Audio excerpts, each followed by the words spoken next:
Bismillahirrahmanirrahim. Assalamualaikum warahmatullahi wabarakatuh. Bertemu lagi dengan saya, Mbak Maita Herlina. Saya adalah guru Bahasa Indonesia di SMA Negeri 1 Rumpin. Pada bab sebelumnya, kita sudah belajar bab 1 yaitu tentang teks prosedur.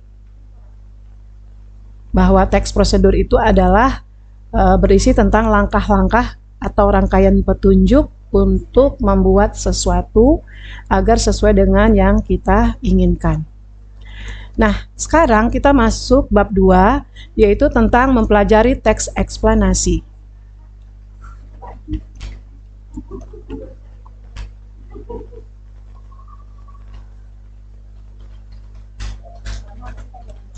Sebelum kita masuk materinya, saya akan menyampaikan sebuah contoh teks eksplanasi, yaitu tentang demonstrasi massa.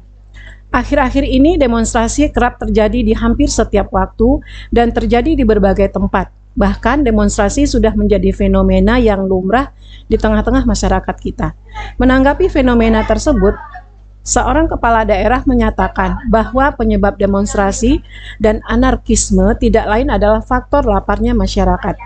Lantas, ia mencontohkan rakyat Malaysia dan Brunei yang adem ayem.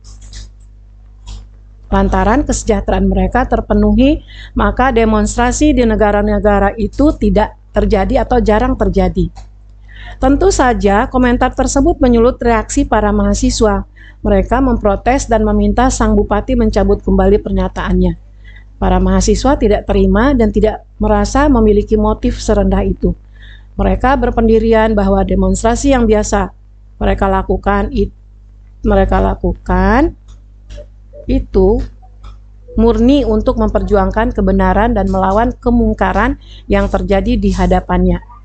Persoalannya kemudian, pendapat manakah yang benar, sang bupati atau pihak mahasiswa, ataupun komponen-komponen masyarakat lainnya? Barangkali logika sang bupati terkait dengan kebiasaan bayi atau anak kecil yang memang begitu adanya. Kalau seorang bayi merasa lapar, ia akan mengamuk, menangis, dan meronta-ronta.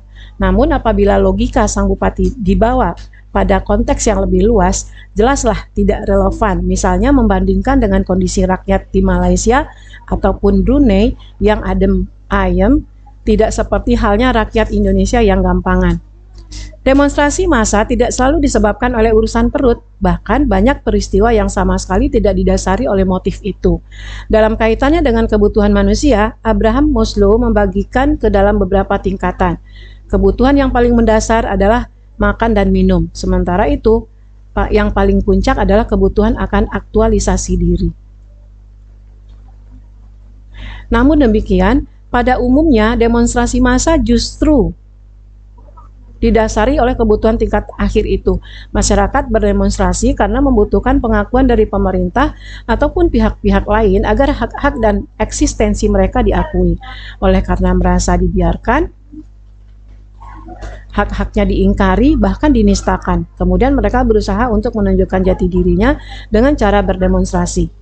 Banyak fakta dapat membuktikannya. Demonstrasi pada awal reformasi di negeri ini pada tahun 1997 sampai 1998 bukan dilakukan oleh rakyat miskin ataupun orang-orang yang lapar. Justru hal itu dilakukan oleh warga dari kalangan menengah ke atas. Dalam hal ini adalah mahasiswa dan golongan intelektual. Belum lagi kalau merujuk pada kasus-kasus yang terjadi di luar negeri. Dalam beragam skala, besar atau kecil, demonstrasi bukannya hal aneh lagi bagi negara-negara Eropa. Demonstrasi yang mereka lakukan sudah barang tentu tidak didorong oleh kondisi perut yang lapar, karena mereka pada umumnya dalam kondisi yang sangat makmur. Perbandingan yang cukup kontras dengan melihat yang terjadi di Korea Utara. Kondisi sosial ekonomi warga negaranya sangat jauh terbelakang. Kemiskinan menjadi pemandangan umum hampir melanda di seluruh pelosok negeri. Akan tetapi ketika Kim Jong-il pimpinannya itu meninggal, tak ada upaya penggulingan kekuasaan ataupun demonstrasi untuk menuntut perubahan politik di negerinya. Padahal peluang untuk itu lebih terbuka. Justru yang terjadi kemudian, hampir seluruh warganya menunduk khidmat, mengantarkan jenazah pimpinannya ke liang lahat. Juga apabila kembali melihat kondisi warga negeri ini, kemiskinan sangat akrab di pinggiran kota dan di sudut-sudut desa di berbagai pelosok. Akan tetapi mereka jarang melakukan demonstrasi, hanya 1-2 peristiwa. Justru yang jauh lebih getol melakukan hal itu adalah warga yang tinggal di pusat-pusat kota, yang secara umum mereka lebih makmur. Dengan fakta-fakta semacam itu, nyatalah bahwa kemiskinan bukanlah penyebab utama untuk terjadinya gelombang demonstrasi. Akan tetapi, fenomena tersebut lebih disebabkan oleh kemampuan berpikir kritis dari warga masyarakat. Mereka tahu akan hak-haknya, mengerti pula bahwa di sekitarnya telah terjadi pelanggaran dan kesewenang-wenangan. Mereka kemudian melakukan protes dan menyampaikan sejumlah tuntutan. Apabila faktor-faktor itu tidak ada di dalam diri mereka, apapun yang terjadi di sekitarnya, mereka akan seperti kerbau dicocok hidungnya, manggut-manggut dan berkata ya, ya, pada apapun tindakan dari pimpinannya, meskipun penyimpangan terjadi dan bahkan menzolimi mereka sendiri. Nah, teks yang barusan saya bacakan itu adalah contoh dari teks eksplanasi. Apa sih pengertian teks eksplanasi itu? Teks eksplanasi adalah dapat disamakan dengan teks menceritakan prosedur atau proses terjadinya sesuatu. Dengan teks tersebut, pembaca dapat memperoleh pemahaman mengenai latar belakang terjadinya sesuatu secara jelas dan logis. Teks eksplanasi menggunakan banyak fakta dan pernyataan-pernyataan yang memiliki hubungan sebab akibat atau kausalitas. Namun, sebab-sebab ataupun akibat-akibat itu berupa sekumpulan fakta menurut penulisnya. Jadi bisa disimpulkan, teks eksplanasi merupakan teks yang menjelaskan suatu proses atau peristiwa tentang asal-usul, proses atau perkembangan suatu fenomena, mungkin berupa peristiwa alam, sosial, ataupun budaya.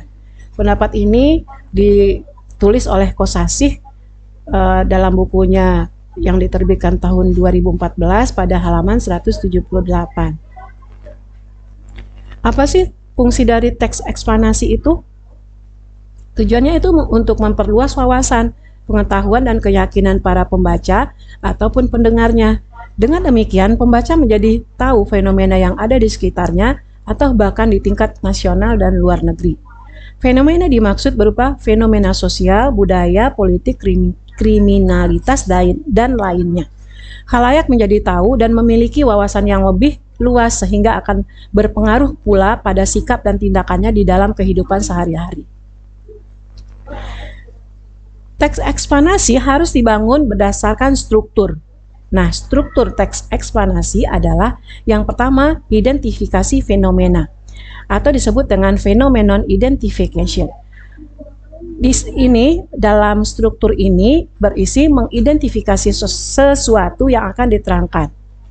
Kemudian penggambaran rangkaian kejadian atau explanation sequence, yaitu berisi memerinci proses kejadian yang relevan dengan fenomena yang diterangkan sebagai pertanyaan atas bagaimana atau mengapa. Misalnya, rincian yang berpola atas pertanyaan bagaimana akan melahirkan uraian yang tersusun secara kronologis ataupun gradual. Dalam hal ini, fase-fase kejadiannya disusun berdasarkan urutan waktu. Yang kedua, rincian berpola atas pertanyaan mengapa akan melahirkan uraian yang tersusun secara kausalitas. Dalam hal ini, fase-fase kejadiannya disusun berdasarkan hubungan sebab akibat. Struktur yang ketiga adalah ulasan atau review, yaitu berisi berupa komentar atau penilaian tentang konsekuensi atas kejadian yang dipaparkan sebelumnya. Di dalam sebuah teks eksplanasi ada aspek kebahasaan yang harus dipahami. Yang pertama, menggunakan konjungsi kausalitas, antara lain kata penghubungnya itu sebab, karena, oleh sebab itu, oleh karena itu. Kemudian konjungsi kronologis, kata penghubungnya atau menunjukkan hubungan waktu seperti kata kemudian, lalu, setelah itu, pada akhirnya, dan lain-lain. Teks eksplanasi yang berpola kronologis juga banyak menggunakan keterangan waktu pada kalimat-kalimatnya. Jadi ini adalah contoh kalau kebahasaan yang terdapat berdasarkan urutan waktu. Misalnya fenomena tentang perkembangan bayi yang ada di dalam kandungan. Ini penggalannya. Pada bulan keempat, muka telah kian tampak seperti manusia. Dalam bulan kelima, rambut-rambut mulai tumbuh pada kepala. Selama bulan keenam, alis dan bulu mata timbul. Setelah 7 bulan, fetus mirip kulit orang tua dengan kulit merah berkeriput. Selama bulan ke-8 dan ke-9, lemak ditimbun di bawah kulit sehingga perlahan-lahan menghilangkan sebagian keriput pada kulit. Kaki membulat, kuku keluar pada ujung-ujung jari, kemudian rambut asli rontok dan terus menjadi sempurna dan siap dilahirkan.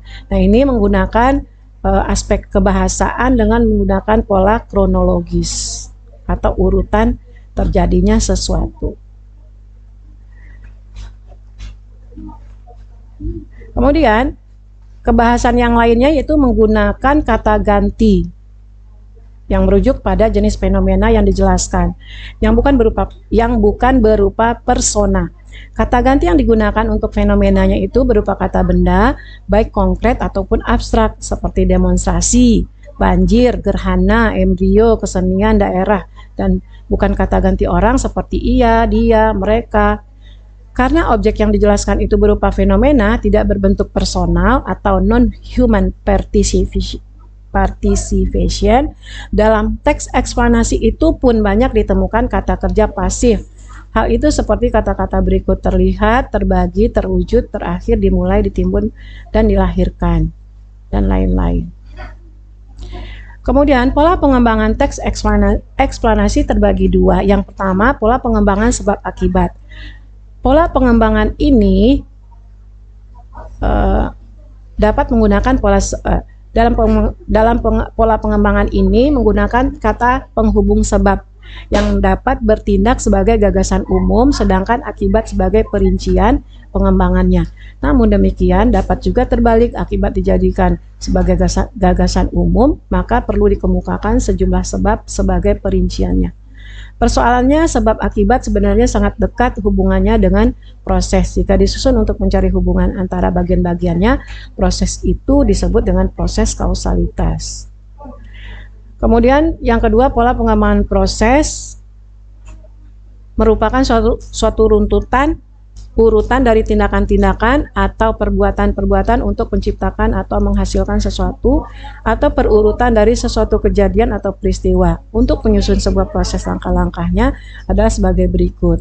A. Mengetahui perincian-perincian secara menyeluruh. 2. Membagi proses tersebut menjadi tahapan-tahapan kejadian. C. Menjelaskan setiap urutan itu ke dalam detail-detail yang tegas sehingga pembaca dapat melihat seluruh proses itu dengan jelas.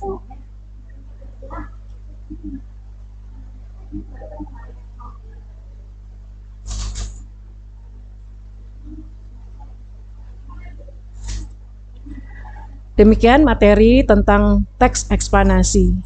Terima kasih. Assalamualaikum warahmatullahi wabarakatuh.